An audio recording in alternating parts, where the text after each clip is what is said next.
Leaguers, welcome to the Spectacular Spoiler League. I'm the Pandan Superman, the mayor of Hype City, HazyRome, and as always, I'm joined by the Gotham Knight, the Prime Minister of Post-Production, DeepBoyce. And today we are in the Hall of Spoilers to rank the top 20 Fox-owned characters that we want to see appear in the Marvel Cinematic Universe. I said top 20, but this video in particular is going to be part 1 of the top 20. That's right, we are doing 20 to 11, okay? And part 2 of this video will be 10 to number 1. We figured, we wanted to break it up because the top 20 is really long, but we also figured, like, damn, me and DeepBoyce, we want a ton of characters that Fox owned in the Marvel Cinematic Universe. That being said, DeepBoyce, yep, let's start off with number 20. At number 20, we've got the Shadow King, also known as Amal Farouk. Okay, so the Shadow King is sort of like this super powerful psychic being who's gone head-to-head with Charles Xavier. And, I mean, in original continuity for the Shadow King, his encounter with Xavier sort of inspired Xavier to found the X-Men. So, yeah. Amal Farouk is definitely an adversary for Charles Xavier that might be cool to see in the comics. Yeah, no, absolutely. I mean, it could actually be something interesting if at the beginning, after they integrate all these characters, however they decide to integrate them into the MCU, that maybe the origin story involves the Shadow King. Maybe he's the first major threat, because that also kind of ties in the character of Storm, who's a major X-Men character, who actually worked for the Shadow King while she was, she was a street rat in Morocco, to make an Aladdin reference. And yeah, and he always comes in and out of the within the X-Men mythos, and is always a threat. He's like a cockroach. You can never really snuff him out, and he's one of Professor Xavier's greatest foes, to be honest with you. Right. And he's sort of this multiversal manifestation of, like, evil human thoughts. And he can take over people's bodies too. I mean, the primary human body that he takes over is Amal Farouk, who's actually a telepath himself. But the Shadow King can body hop, and that could be a cool element to fight as well. But DeepBoyce, on to number 19. Who do we got? We've got Omega Red, also known by the name Arkady Rossovich. That's his real name. And he is one of Wolverine's greatest enemies. One of his enemies that isn't used all that often, to be quite honest with you. I mean, we've talked about him in at least one other video that we'd like to see him involved in things. And, now that the X-Men are going to be in the MCU, or they're going to weave them into all of this somehow, why not kind of stir the pot and try something a little different, try something that hasn't been done before, and use Omega Red, a character who is, he also is infused with a type of metal. It's not adamantium. It's called carbonadium. It's still very strong, not quite as strong as adamantium or indestructible, but it's still rather dangerous, and it allows him to kind of shoot out those metal tendrils and leech the power. He's sort of like a vampire of sorts. Yeah, he can absorb your life force. Yeah. I mean, the thing about Omega Red that's also cool is that he's part of the Russian attempt to mimic the Super Soldier program, which created Captain America. And I don't know if other than Red Skull, or the MCU's version of Red Skull, I don't think we've really seen other attempts to copy the Captain America Super Soldier program. And that's sort of a big theme throughout the Marvel universe, because even Weapon X, Wolverine, is sort of an extension of that Super Soldier program. Yeah. So it would be interesting, maybe not even just for Wolverine, maybe for something along the lines of Captain America, to see Omega Red finally get some shine in the MCU. But DeepBoyce, yes, on to number 18. Okay, number 18, we've got Emma Frost and the Hellfire Club. Now, similar to our previous point when we talked about the Shadow King, Emma Frost is a ridiculously powerful telepath. Yes, she appeared in X-Men First Class. No, she was not good in X-Men First Class. Okay, she ultimately just served as sort of a thrall to Sebastian Shaw, and criminally underused, especially considering her role in the Hellfire Club as the White Queen. One of the leaders of the Hellfire Club historically in the comics. So, I mean, DeepBoyce, Emma Frost is a character I think that would be interesting, an interesting addition to the MCU, and especially as an adversary or sometimes friend to the X-Men. Yeah, I mean, they can either go with the classic story when it comes to the Phoenix and the Dark Phoenix, which, I mean, who knows? That storyline, if there are ever going to be X-Men movies, that storyline is probably always going to be brought up and done over, because it's done over and over and over again. So maybe she's the White Queen in the Hellfire Club, and that's the role she plays within the movies, plural.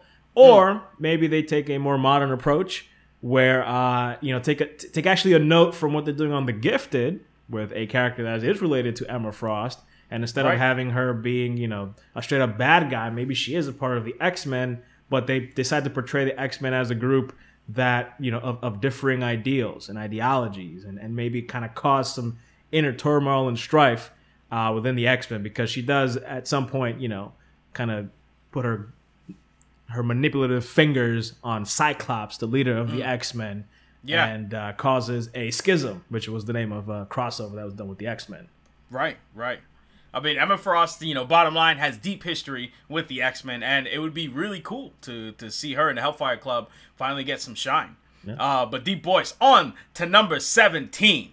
Who we got? We've got Bishop, a character who I think we briefly saw once in one of the X-Men movies. I believe it was Days of Future Past. Yeah, he had sort of a small role with the Future Team in Days of Future Past. Yeah, and he's a very interesting character that, in my opinion, is not used enough. Long story short, he's from a future that's a lot like the Days of Future Past future, where mutants and humans are enslaved and all that kind of stuff. It's post-apocalyptic. Sure. But the thing is, in his future, there's one mutant in particular. I mean, they could switch it up in the MCU depending on what characters they use.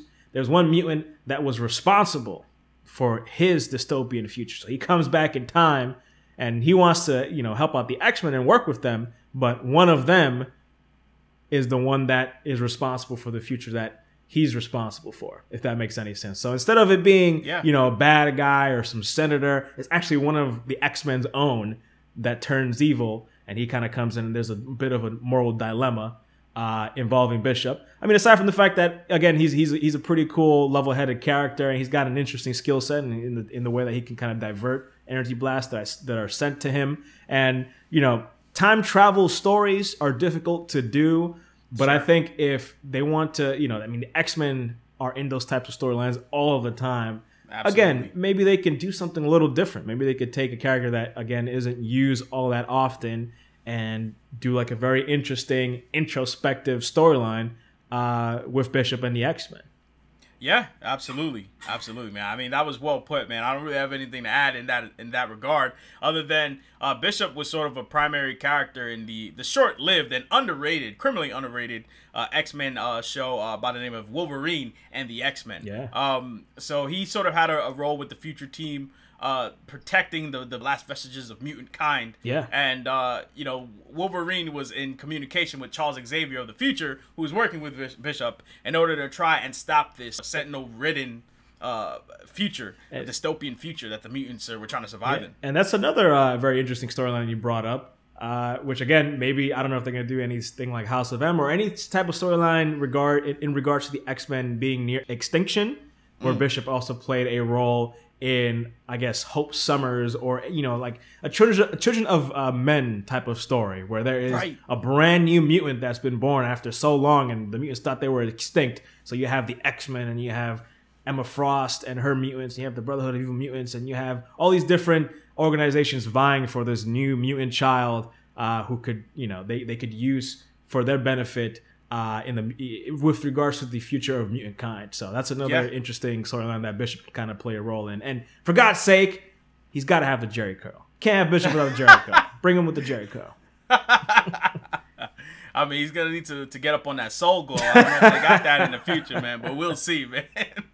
On to number 16, everybody. We've got the X-Force team. Now, there have been multiple iterations of the X-Force team, but we want to see a X-Force team, and if you will, throw a little bit of Wolverine and maybe Deadpool on that team. And now we're going to talk about those two characters at a certain point, okay? But we ain't going to talk about them now.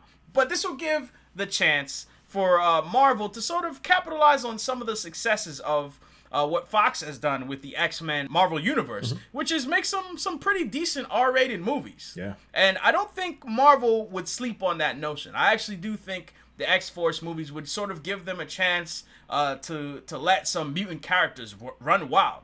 Yeah, I mean, you brought up two great things there. Honestly, we've talked in private about maybe Marvel doing something in the vein of Marvel Max. Obviously, bringing in Deadpool, and Deadpool is, rather successful as a rated R movie, but there are a lot of other characters out there that could work along that line. And X-Force, again, there's X-Force that is the time-traveling group, but then there's also X-Force that's sort of the secret agent type of mutant team that does things that, the X-Men... The covert team. The covert team, when Cyclops and X-Men Blue team, or Storm and X-Men Gold team, they have kids on the team. They have a reputation to keep, so they can't go out there and take out, world leaders and dictators and stuff like that. So you send out Deadpool, you send out Psylocke, you send out Wolverine, you send out maybe Gambit, you send out Phantom X, Cable, some of these guys that are not afraid to get their hands dirty. So, hey, that we haven't quite seen that yet. We've seen a lot of very friendly kind of, team-ups in the Marvel Universe. Sure. So why not something a little bit more serious, so to speak? Book it, man. I like it, man. On to number 15. DeepBoyce, who do we got? We've got Remy LeBeau, possibly one of the most popular X-Men characters, at least back in the 90s when we were growing up, and that's Gambit. Yes. He has a movie in the works, it seems. We don't know exactly what's going to be the fate of that Gambit movie, but Gambit definitely deserves to be in this mix at some point in time. We only really got Gambit in X-Men Wolverine Origins, and while that wasn't... X-Men Origins Wolverine was atrocious. The movie was very bad, but Gambit was... He was aight. But honestly, the character deserves a lot more. I mean, we're talking about just a character that is to the bone, to the core, extremely cool, extremely interesting, and he can kind of fit in almost, he's very versatile in how you can fit him in. He could just be that handsome rogue type of roguish character, not rogue like his on and off girlfriend, but that roguish thief character, or maybe they could go with a little bit more of an in-depth storyline with the character, with his past at being a part of the Thieves Guild and his connections to Mr. Sinister. Maybe even the Summers family. Who knows? Yeah, I think the Marvel Cinematic Universe could use another guy like Gambit, who's sort of a rogue. Yeah. Has that roguish charm. He's I wouldn't quite say an anti-hero, but he can sometimes go that direction. Yeah. He's got that thief background. He has a troubled past, and he's someone who's sort of constantly trying to redeem himself, but also is sort of constantly tied back down to his past with the Thieves Guild. Yeah. And I think your boy Remy Etienne LeBeau could add some diversity in that respect to the characterization of Marvel characters in the MCU. Someone who's not quite black and white, but tries to do things for the greater good. And I think, who doesn't love a good redemptive arc? You know what I mean? I think Gambit, he's also a ladies' man too. So, we could have somebody. We haven't had like a ladies' man character in the MCU since like Iron Man. You know what I mean? Robert Downey Jr.'s Iron Man. So it could be fun to see on screen as well, man. But on to number 14. We've got the Silver Surfer. I mean, he's definitely one of the most powerful cosmic characters who's sort of allied himself with the heroes of Earth in Marvel Comics. Originally a herald for Galactus, broke free. I think that the story of the Silver Surfer and his tragic origins as someone who pledged allegiance to Galactus in order to save his planet would be interesting. We only got Silver Surfer in Fantastic Four: Rise of the Silver Surfer, and quite frankly, Silver Surfer was the only thing not wrong with that movie. To be fair, other than Galactus being a cloud fart, it was just not something I wanted to see. So Silver Surfer in that movie was actually pretty dope. And I would love to see, especially with Marvel and Kevin Feige seeming to allude to the fact that Phase 4 and the future of Marvel would definitely lean a little bit more cosmic. I think the Silver Surfer is not just a cool character with an interesting past. He also looks freaking cool. And I think there's something about the Silver Surfer that would fit in the MCU. What do you think? Yeah, I mean, honestly, the MCU's done a rather decent job with their cosmic aspect of things. You know, they've made it approachable, accessible, and having Norrin Rad, aka the Silver Surfer, in there. Yeah. I mean, it's too perfect of a fit, to be quite honest with you. I mean, again, versatile in terms of how you want to use him. If you want to throw him in there alongside Galactus, you can do his classic storyline. And like Hazy said, they sort of maybe did it in Rise of the Silver Surfer, for sure. But that doesn't count. Let's just say that doesn't count. If you want to redo the origin story or the first introduction of him, why not? Or if you don't, if you just want to make him autonomous from the beginning, that's totally fine because he's a badass in and of himself. Yes, sirree, Bob, baby. Who we got at number 13, DeepBoyce? Number 13, we've got Nathaniel Essex, a.k.a. Mr. Sinister. Mr. Sinister. Now, another character that there's been, little hints of him here and there in terms of some of these New York X-Men movies, but we haven't quite gotten Mr. Sinister in all his, I guess, metallic glory. I don't know exactly what his body's composed of, but he looks kind of crazy. He looks like some sort of Christmas ornament. But we haven't gotten that version of him in the movies yet. And honestly, he would make a fantastic villain. One of the negatives that people have had with the MCU is their lack of good villains. And they've been, sort of changing that up as of late. But honestly, with this Fox merger, they have access to a good number of villains, and Mr. Sinister is most definitely one of them. Honestly, again, we've seen already different government entities wanting to manipulate mutants for their own needs, for profit, I guess.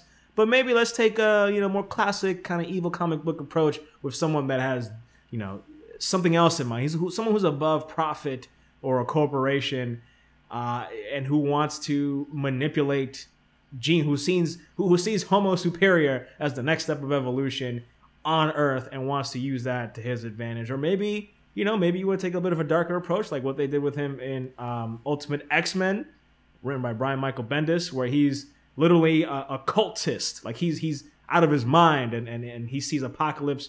He sees visions of Apocalypse as some sort of deity, as some sort of god, and he's on a mission to fulfill the promises and the wishes of Apocalypse by experimenting on mutants for whatever nefarious gains he needs. Absolutely. I mean, Mr. Sinister is just one of those characters who, I mean, for lack of a better way to say it, is just freaking sinister. Yeah. The guy always is always up to something dark, and is always for the motive of promoting mutant kind. And he particularly has an obsession with Jean Grey and Scott Summers, and I think he would make for a great villain in the Marvel Cinematic Universe. On to number 12, DeepBoyce. We've got the Dark Phoenix. Notice we didn't say Jean Grey. We want the Dark Phoenix. Now, she's inevitably tied to the character of Jean Grey. We get it. Laugh it up like, we're talking about the Dark Phoenix, but not Jean Grey. But the Dark Phoenix has way more lore to her than just being part or related to Jean Grey. And we feel that the movies, with the exception of X-Men Dark Phoenix, which we, obviously haven't seen at this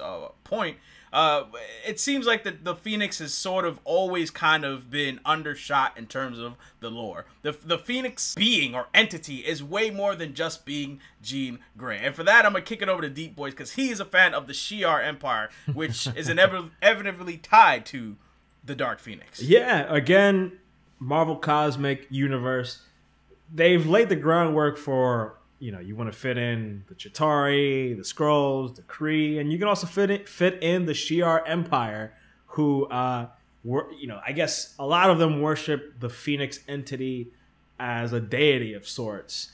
And some of the rulers in particular see the Phoenix entity as something that is both potentially very helpful and part of the reason why the Shi'ar Empire is as powerful as it is, but also extremely dangerous in the wrong hands. Obviously in terms of the comic book, there was a bit of a power struggle between a brother and sister who wanted to use one of them wanted to use the Phoenix for nefarious means, but the Phoenix had its eyes on Jean Grey since a young age because she saw how powerful of a psychic Jean Grey is, and eventually kind of, it was a great power that was imbued to her, but given her emotional state at certain points, it either kind of flipped for benevolence or flipped for great evil and vengeance.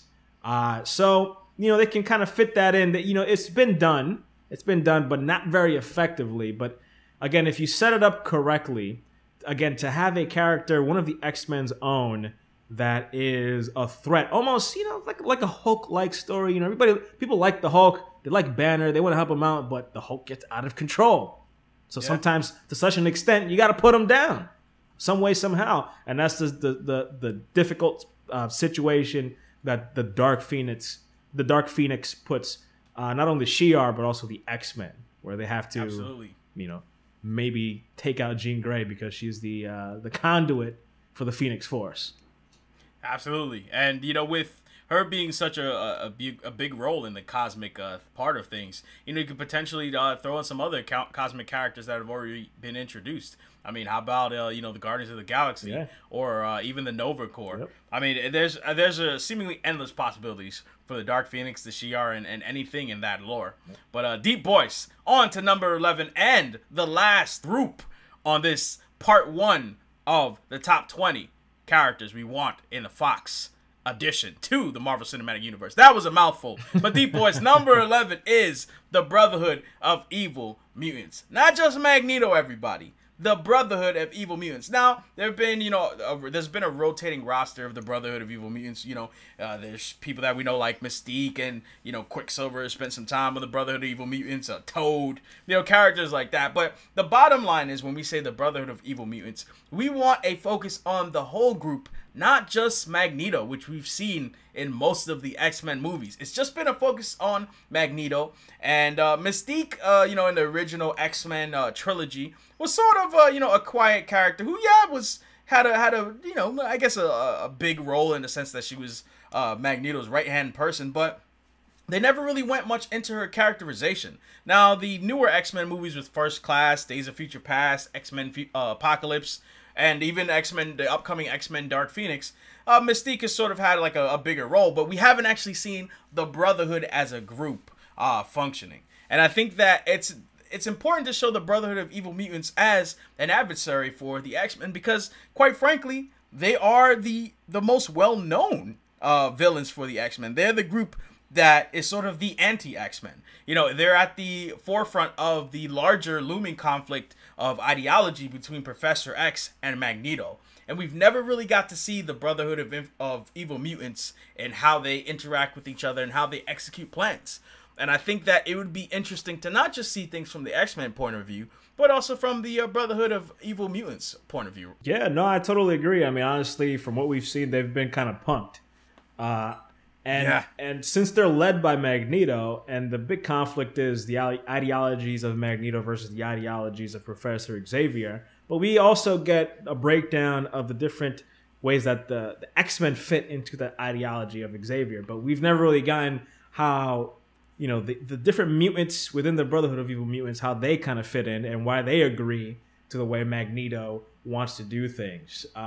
Again, you have the I guess opportunity to present a very nuanced story, and I guess what Hayes and I are asking for here, or what we're kind of hoping for, is that we see the pros and cons of Xavier's way and the pros and cons of Magneto's way, instead of just making them good guys versus bad guys. There are also characters like Havoc, who's the brother of Cyclops. He was part of the Brotherhood of Evil Mutants.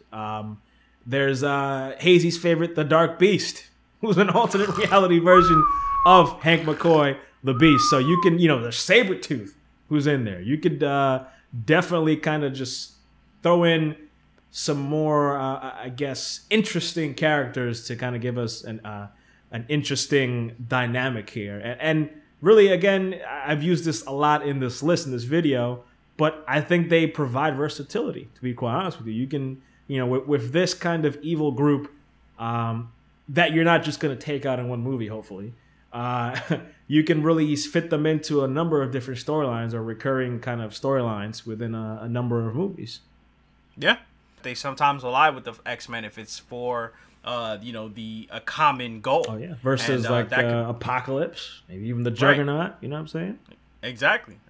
So there's definitely room for them to have that sort of interchangeable allegiance, so to speak. Think a character like Loki, who sort of weaves in and out of, the good side and the bad side. And I think the Brotherhood, if given the opportunity, they could be, characters just like that. But that being said, that brings an end to part 1 of our top 20 previously owned Fox characters that we want in the MCU. Let us know if you agree with this list. Also, be sure to check out part 2 of this list to see our top 10, from 10 to number 1, the characters that we want from the X-Men and Fantastic Four characters that Fox once owned appear in the MCU. That being said, everybody, support the Spectacular Spoiler League by hitting that subscribe button and clicking that little bell icon to turn on notifications so you can be up to date with the latest and greatest coming from the Spectacular Spoiler League. Drop us a like on the video to help us get this video out here and recruit some more leaguers to the cause. DeepBoyce and I are getting on out of here. Be sure to check out part 2 of this video. We'll see you guys on the next one. Peace out. Peace.